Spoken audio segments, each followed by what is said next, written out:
Assalamualaikum warahmatullahi wabarakatuh. Di sini saya akan mengajak teman-teman kita untuk menjelajahi topik yang sangat relevan dan mendalam, yaitu etika dalam teknologi informasi. Sebelumnya, izin memperkenalkan diri, nama saya Laika Apriyadi. Di sini saya tidak sendiri, saya ditemani oleh teman saya. Yang pertama adalah Rian Ramadan, yang kedua ada Robi El-Laili. Oke,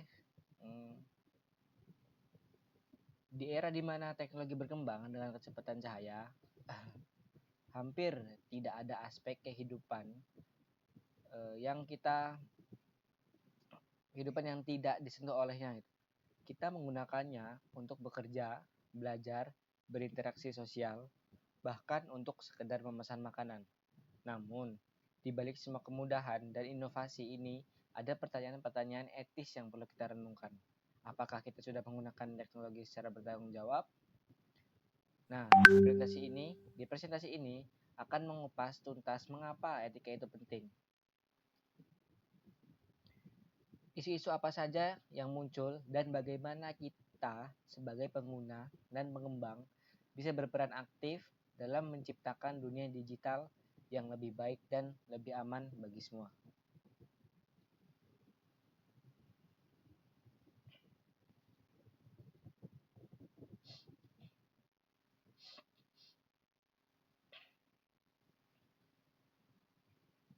Jadi apa sih itu etika? Nah, etika itu intinya mari kita mulai dengan definisi dasarnya ya. Apa sebenarnya yang dimaksud dengan etika? Etika itu adalah seperangkat. Etika itu adalah prinsip moral, bedakan benar dan salah. Jadi etika itu adalah seperangkat prinsip moral yang membantu kita membedakan mana yang benar dan mana yang salah. Prinsip-prinsip ini sangat penting gitu. Tidak hanya dalam kehidupan pribadi kita, tetapi juga dalam dunia kerja. Dalam konteks teknologi informasi, etika memiliki peran yang sangat spesifik dan krusial. Etika bertindak sebagai kompas moral yang mengarahkan kita untuk menggunakan teknologi dengan cara yang membawa manfaat bagi masyarakat, bukan malah menimbulkan kerugian tanpa panduan etis. Teknologi secanggih apapun bisa menjadi alat yang merusak, mengancam privasi, atau bahkan memicu kejahatan.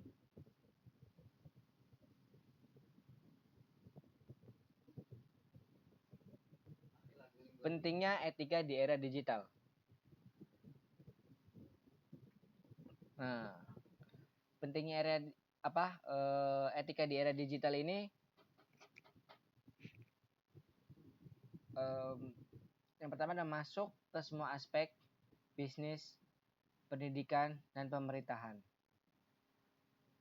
Lalu dapat dampak positif, efisiensi, akses informasi, dan inovasi. Dan yang ketiga ada dampak negatif, privasi terancam, cybercrime, dan pengangguran teknologi. Jadi, kenapa sih etika itu menjadi begitu penting itu di era digital saat ini? Jawabannya itu karena teknologi informasi telah merasuk ke hampir semua aspek kehidupan kita, mulai dari bisnis, pendidikan, hingga pemerintahan. Jadi tentu saja kehadirannya itu membawa banyak dampak positif gitu, yang tak terbantahkan. Jadi kehadirannya itu membawa banyak dampak positif yang tak terbantahkan. Juga teknologi juga sudah meningkatkan efisiensi, memudahkan kita mengakses informasi, dan memicu inovasi yang luar biasa gitu. Namun kita tidak boleh menutup mata terhadap sisi gelapnya. Dengan semakin banyak data yang kita hasilkan dan simpan secara digital, privasi privasi kita menjadi lebih rentan terancam. Selain itu, ada peningkatan kasus kejahatan, cybercrime, dan kekhawatiran tentang pengangguran yang disebabkan oleh otomatisasi.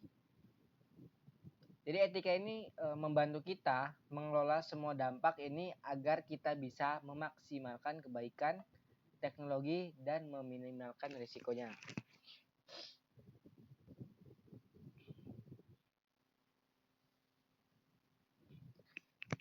Nah, di sini kenapa sih etika di dalam TI itu dibutuhkan? Karena ada yang pertama, di kita bukan membutuhkan penggunaan data pribadi rawan disalahgunakan. Yang kedua, ada perusahaan butuh kepercayaan pelanggan. Dan yang ketiga, ada profesional TI sering dihadapi dilema moral.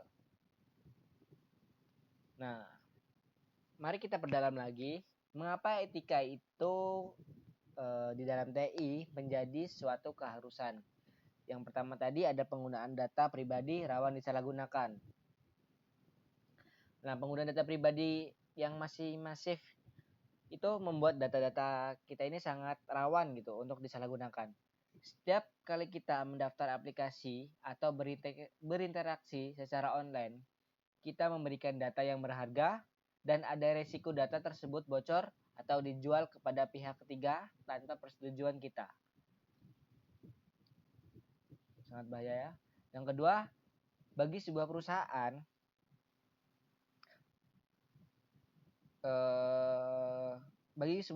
itu kepercayaan pelanggan itu adalah modal yang sangat berharga gitu, paling berharga. Pelanggan tidak akan setia pada perusahaan yang tidak bisa menjaga kerahasiaan dan keamanan data mereka. Etika yang kuat menjadi fondasi untuk membangun dan menjaga kepercayaan ini, yang pada akhirnya akan menentukan kelangsungan bisnis. Dan yang ketiga, ada profesional TI sering hadapi dilema moral. Jadi profesional di bidang TI ini seperti developer, data science, dan network engineering sering dihadapkan pada dilema moral yang kompleks gitu. Jadi apakah mereka harus membuat sebuah sistem yang bisa melacak lokasi pengguna secara diam-diam? Nah, disinilah etika berfungsi sebagai panduan untuk membuat keputusan yang bertanggung jawab dan sesuai dengan nilai-nilai moral.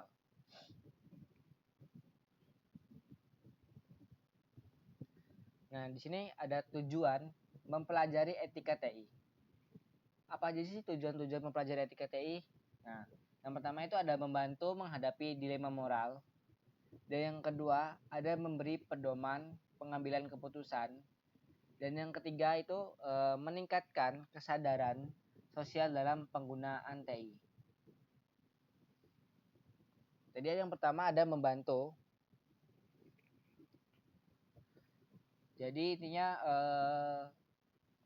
mempelajari etika TI itu bukan sekedar teori gitu, tetapi juga punya tujuan yang singkat, yang praktis. Tujuannya itu adalah yang pertama tadi ada membantu menghadapi dilema moral. Membantu kita saat menghadapi dilema moral ini yang sulit di dunia digital ya. Dengan pemahaman etika, kita tidak lagi bingung saat harus memilih antara yang benar dan mana yang salah. Etika juga memberi pedoman yang jelas dalam pengambilan keputusan, baik itu dalam pekerjaan maupun kehidupan pribadi. Nah, pedoman ini memastikan setiap langkah kita dalam menggunakan teknologi selaras dengan nilai-nilai yang baik. Dan terakhir tadi ada tujuan utamanya. Tujuan utamanya adalah meningkatkan kesadaran sosial kita terhadap dampak dari penggunaan teknologi. Jadi kita menjadi lebih peka terhadap bagaimana sih tindakan kita secara digital itu bisa memengaruhi orang lain dan masyarakat. Jadi gimana sih tindakan kita secara digital itu bisa memengaruhi orang lain dan masyarakat luas gitu.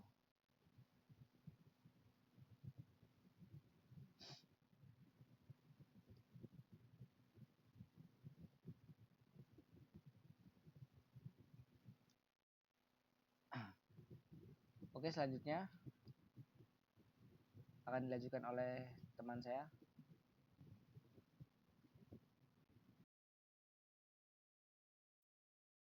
Oke, kali ini saya akan melanjutkan presentasi dari rekan saya. Oke, sebelum kita masuk ke dalam materinya, memperkenalkan diri terlebih dahulu. Nama saya Rian Rahmadan dengan NPM 24782093. Oke, langsung saja kita masuk ke materinya, isu utama etika TI. Nah, di sini ada privasi, keamanan, hak kekayaan intelektual, kejahatan komputer, dampak sosial teknologi. Oke, jadi dalam etika dunia teknologi informasi memiliki berbagai isu utama yang sering muncul di era digital. Nah, beberapa di antaranya ada ya yang kita sebut tadi, privasi, keamanan, hak kekayaan intelektual, kejahatan komputer, dan dampak sosial. Nah, kelima isu ini sering berkaitan dan tidak bisa dipisahkan. Nah, privasi, contohnya ini ya, privasi dan keamanan misalnya. Eh, Saling bergantung, ketika keamanan lemah, maka privasi pengguna juga terancam. Nah, begitu pula dengan hak kekayaan intelektual dan kejahatan komputer. Tanpa etika yang kuat, penyalahgunaan data dan pelanggaran hak cipta bisa terjadi kapan saja. Oke, jadi semua ini menjadi tantangan besar baik bagi individu, organisasi maupun pemerintah. Karena itu, di satu sisi teknologi berkembang dengan cepat, tapi di sisi lain kesadaran etika belum tentu mengikuti perkembangan secepat itu. Oke, kita lanjut ke slide selanjutnya di privasi. Yang pertama, data pribadi dikumpulkan melalui internet, aplikasi e-commerce, dan resiko data bocor, dijual tanpa izin, dan disalahgunakan. Nah, contoh kasusnya kebocoran data pelanggan. Oke, jadi isu yang pertama yang paling sering kita bicarakan adalah privasi. Nah, privasi ini menyangkut hak setiap individu untuk menjaga informasi pribadinya agar tidak disalahgunakan oleh pihak lain. Nah, setiap hari tanpa kita sadari, data kita itu dikumpulkan dari berbagai sumber seperti media sosial itu ya, eh, aplikasi, belanja online, atau layanan digital lainnya. Misalnya ini sebagai contoh saat kita akan mendaftar akun baru. Nah, kita akan memasukkan nama lengkap, terus alamat, nomor telepon, bahkan kadang lokasi dan riwayat aktivitas kita. Nah, semua ini kan akan datanya ini akan disimpan oleh perusahaan. Nah, di sini masalah yang akan muncul ketika data tersebut itu bocor atau dijual tanpa izin. Nah, kasus seperti kebocoran data, pelanggaran operator seluler dan e-commerce besar dan bahkan lembaga pemerintah sudah pernah terjadi di Indonesia. Nah, ini menunjukkan betapa pentingnya tanggung jawab dalam pengelolaan data pengguna. Jadi di dalam etika, privasi berarti menghormati hak pengguna untuk menentukan bagaimana data mereka digunakan. Setiap lembaga yang mengelola data wajib menjaga kerahasiaannya dan tidak boleh memanfaatkan untuk keuntungan sepihak. Dengan begitu, pengguna merasa aman dan kepercayaannya masyarakat terhadap teknologi juga semakin meningkat dan bisa terjaga. Oke, selanjutnya kita di slide keamanan. Oke, kita juga bisa bahas di sini selain privasi, keamanan juga menjadi hal yang sangat penting dalam etika teknologi informasi. Di era digital seperti sekarang, ancaman keamanan cyber terus meningkat. Kita sering dengar istilah seperti hacking, phishing, atau ransomware.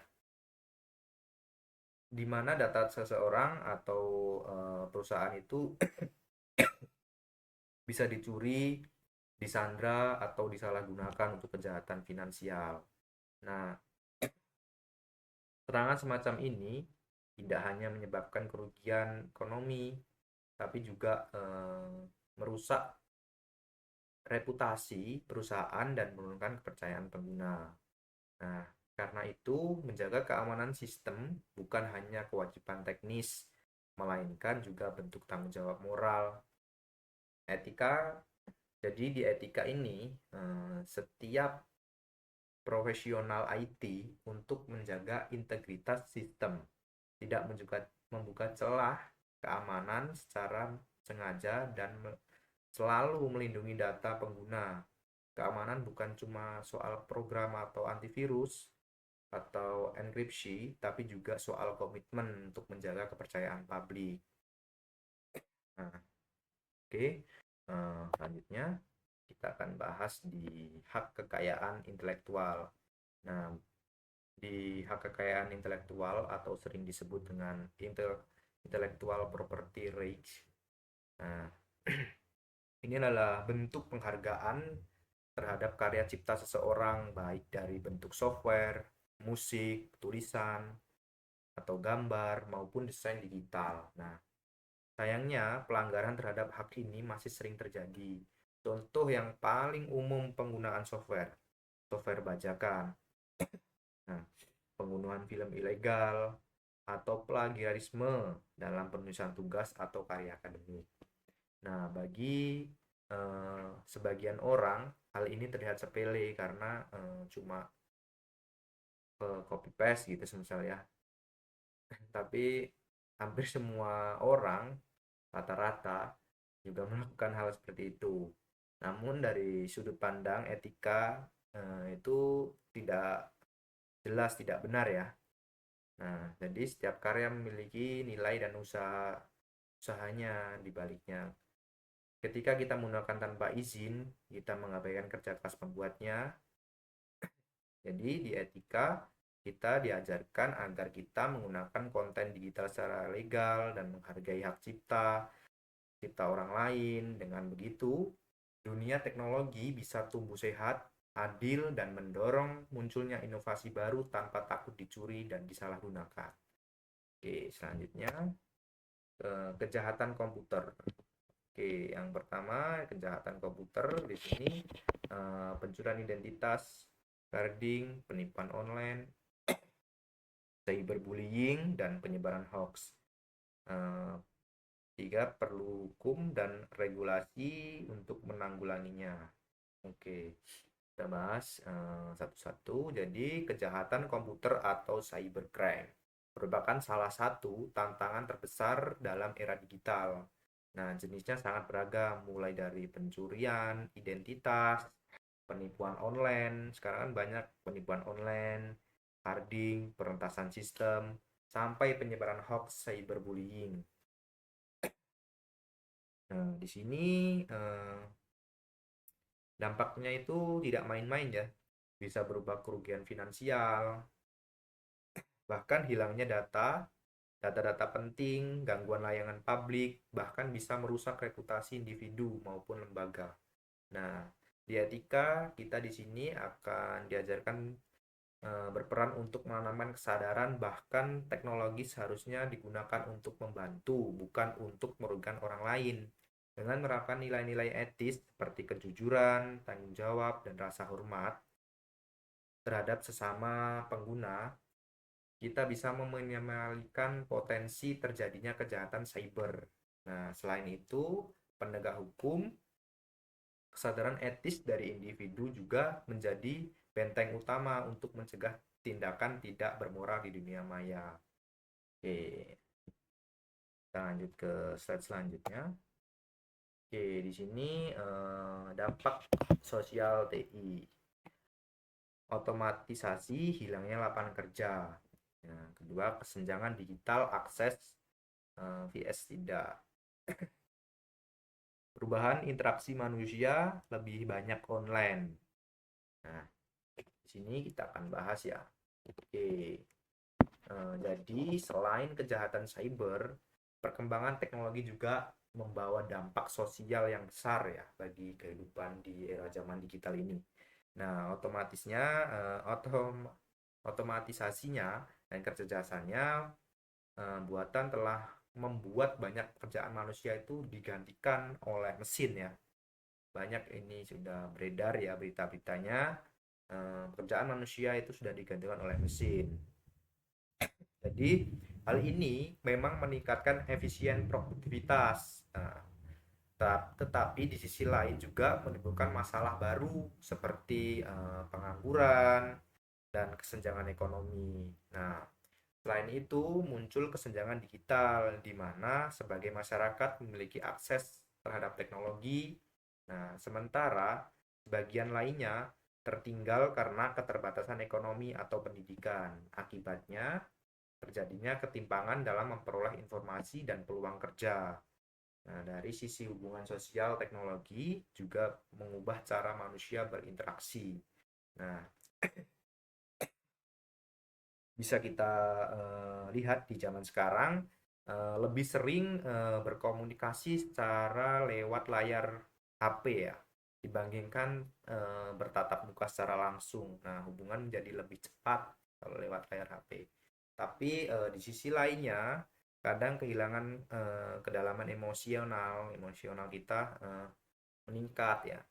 Jadi kita akan di etika ini kita akan belajar tentang berperan untuk menyeimbangkan antara kemajuan teknologi dengan nilai-nilai kemanusiaan. Jadi setiap inovasi seharusnya tidak hanya difokuskan pada efisien dan keuntungan saja, tetapi juga mempertimbangkannya dampak sosial yang muncul di masyarakat.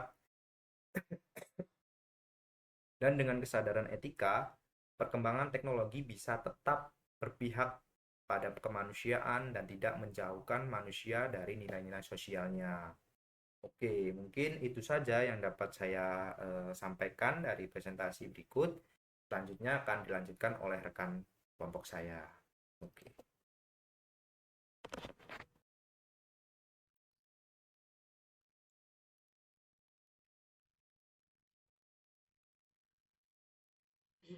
Oke, baik. Setelah tadi kita membahas isu-isu utama dalam etika teknologi, sekarang saya akan menjelaskan bagaimana etika bisa menjadi dasar dalam pengambilan keputusan, khususnya di bidang teknologi informasi ya. Peran etika berfungsi sebagai kompas moral. Jadi saat kita harus membuat keputusan di bidang TI, etika membantu menentukan mana yang benar dan mana yang salah. Tidak hanya sekedar mana yang cepat atau menguntungkan gitu kan. Jadi nggak harus cepet-cepet untung, yang penting untung gitu, nggak bisa. Jadi kita ya harus bener lah, nggak boleh salah-salah gitu kan. Selanjutnya dilema moral dalam TI gitu kan. Banyak profesional TI menghadapi dilema, misalnya bolehkah data pelanggan dipakai untuk riset bisnis tanpa izin, atau bagaimana menyumbangkan keamanan sistem dengan kenyamanan pengguna. Nah, etika yang memberi arahan agar keputusan kita tidak merugikan orang lain gitu. Lalu ada kode etik di sini. Kode etik dan regulasi. Itulah kenapa seorang profesional TI wajib paham kode etik, hukum dan standar industri. Ada regulasi seperti UU ITE dan UU Perlindungan Data Pribadi serta kode etik internasional seperti ACM dan IEEE yang menjadi pedoman. Contoh kasusnya kayak ada perusahaan yang bisa aja menjual data pelanggan demi keuntungan gitu kan. Tapi kalau berlandaskan etika, perusahaan akan memilih melindungi data itu gitu. Meski harus mengorbankan profit jangka pendek gitu. Lebih mentingin privasi orang lain daripada untungnya gitu. Keputusan kayak gini seperti ini yang membangun kepercayaan publik. Jadi sama orang-orang gitu bisa dipercaya ya perusahaan ini gitu kan. Jadi intinya etika itu bukan sekedar teori tapi benar-benar jadi dasar untuk menentukan arah keputusan di dalam dunia TI. Nah, dari dasar etika ini kita juga bisa melihat bagaimana perusahaan punya tanggung jawab sosial yang akan saya jelaskan di slide berikutnya. Oke. Di sini ada tanggung jawab sosial dan sosial perusahaan.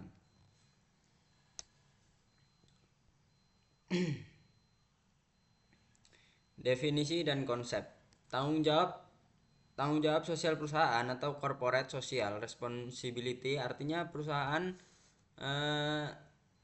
tidak hanya mengejar keuntungan, tapi juga harus peduli dampak sosial dari aktivitasnya. Jadi perusahaan punya kewajiban moral kepada masyarakat, bukan sekedar kepada pemegang saham gitu kan. Penerapan di bidang TI. Melindungi data pelanggan dari kebocoran atau penyalahgunaan. Lalu menghindari praktik tidak etis seperti menjual data tanpa izin. Transparan dalam menjelaskan bagaimana data digunakan. Lalu berkontribusi dalam literasi digital atau keamanan cyber untuk masyarakat. Dampak positifnya, dengan tanggung jawab sosial, perusahaan bisa membangun reputasi berbasis kepercayaan. Kalau masyarakat percaya, otomatis loyalitas pelanggan juga meningkat. Contohnya perusahaan e-commerce yang menginvestasikan sistem keamanan demi melindungi data pembeli. Perusahaan transportasi online yang mengedukasi mitra driver tentang keamanan digital gitu. Jadi bisa kita lihat bahwa etika dalam perusahaan tidak hanya kepentingan internal gitu kan, tapi juga untuk kepentingan masyarakat luas. Oke, next. Di sini ada peran individu.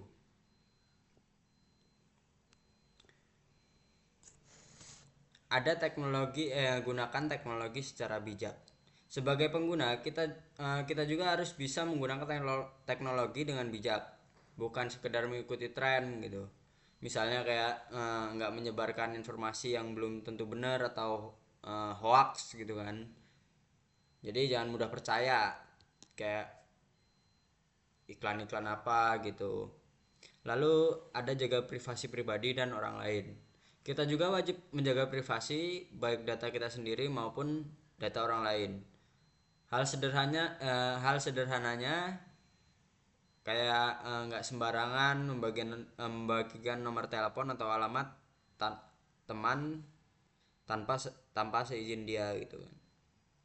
Lalu ada hindari plagiarisme dan pelanggaran hak cipta. Menghargai karya orang lain juga bagian dari etika. Hindari plagiarisme, pembajakan software, atau mengunduh karya tanpa izin. Karena setiap karya juga punya nilai dan ada usaha di baliknya gitu. Jadi nggak asal-asal ngambil aja gitu kan. Lalu laporkan kejahatan digital jika ditemukan. Kalau kita nemuin pelanggaran kayak misalnya penipuan online atau cyberbullying gitu, kita harusnya berani buat lapor gitu kan. Karena kalau kita diam aja justru bisa ngerugiin banyak orang. Jadi kita harus berani gitu buat ngelapor. Jadi tanggung jawab etika itu tidak hanya ada di level perusahaan gitu, tapi juga melekat pada kita sebagai individu. Oke, next.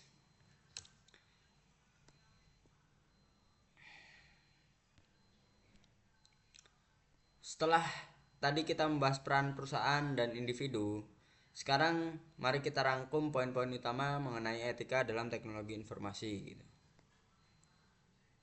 Definisi singkatnya, etika TI pada dasarnya adalah pedoman moral dalam penggunaan teknologi supaya teknologi membawa manfaat dan tidak merugikan masyarakat.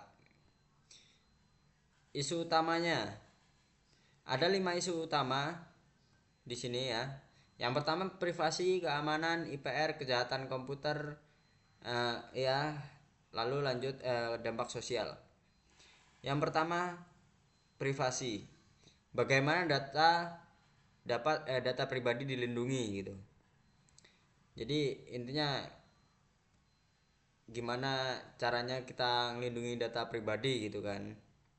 Lanjut ada keamanan kayak ancaman seperti hacking atau phishing gitu. Lalu ada hak kekayaan intelektual, menghargai karya dan inovasi orang lain. Lalu ada kejahatan komputer, penipuan online, cyberbullying, carding dan sebagainya. Lalu dampak sosial mulai dari otomatisasi yang bisa mengurangi lapangan kerja sampai kesenjangan digital antara yang melek teknologi dan yang belum. Lanjut tanggung jawab bersama. Semua isu ini tidak bisa diselesaikan hanya oleh satu pihak gitu. Perusahaan juga punya tanggung jawab untuk menjaga kepercayaan publik. Sementara individu punya tanggung jawab etis dalam penggunaan sehari-hari. Terus ada tujuan akhirnya memastikan teknologi digunakan untuk kebaikan bersama gitu kan. Bukan sekadar untuk keuntungan atau kepentingan tertentu saja. Jadi inilah gambaran besar etika dalam TI. Lanjut kita ke kesimpulan di sini.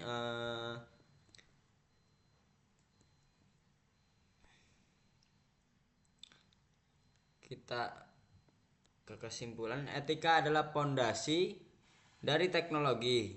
Tanpa etika, kemajuan teknologi justru bisa membawa resiko besar seperti kebocoran data, cybercrime, atau kerugian sosial. Tapi dengan etika, teknologi bisa benar-benar menjadi solusi yang bermanfaat bagi manusia. Lalu ada pentingnya kesadaran bersama, baik perusahaan maupun individu harus sadar perannya gitu kan. Perusahaan harus menjaga data dan kepercayaan masyarakat. Sementara individu harus bijak menggunakan teknologi.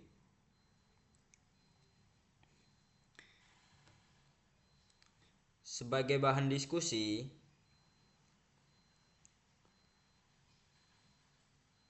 saya ingin mengajak teman-teman berdiskusi. Menurut Anda, apakah di Indonesia ini sudah benar-benar melindungi data pelanggan atau masih sebatas formalitas saja gitu kan? Ya. Jadi coba teman-teman jawab nanti di kolom komentar. Baik. Saya rasa cukup presentasi saya untuk etika profesi. Saya akhiri. Wassalamualaikum warahmatullahi wabarakatuh.